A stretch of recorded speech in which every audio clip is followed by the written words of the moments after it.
Hello, this is Brian of Dominion Bible Ministries. One of the major roles of the Holy Spirit is that he prays and intercedes for believers. In the examples that follow, Bobby will show that on multiple occasions, Paul neglected wisdom from the Holy Spirit that was brought through other believers. Then an example where Paul had the wisdom of God, shared it with others, and they rejected it, and shipwreck was the consequence. How many times has God tried to save you or help you, but you didn't pick up on the message? Or you simply rejected the wisdom and advice?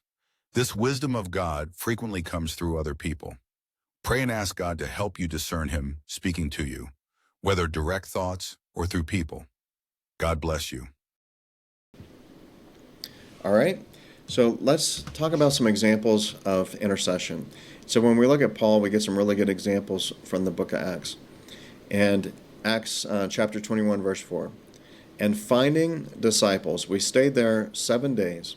They told Paul through the Spirit not to go up to Jerusalem.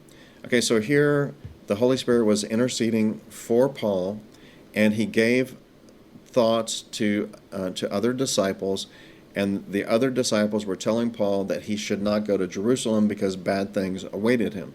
So Holy Spirit was interceding, but Paul refused to hearken to that word of wisdom. He decided to go there anyway, right?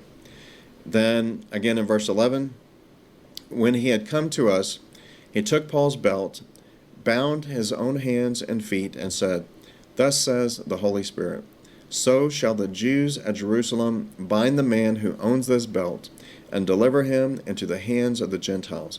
So here again, the Holy Spirit is again interceding for Paul, and he's having somebody put on a dramatic display for Paul. Look, Paul, listen, watch this, Paul. You know, the guy who owns this belt is going to be bound. Hands and feet will be bound. You know, so Holy Spirit's trying really hard. He's interceding for Paul, but Paul neglected it. Okay? Then we have again in Acts chapter 27.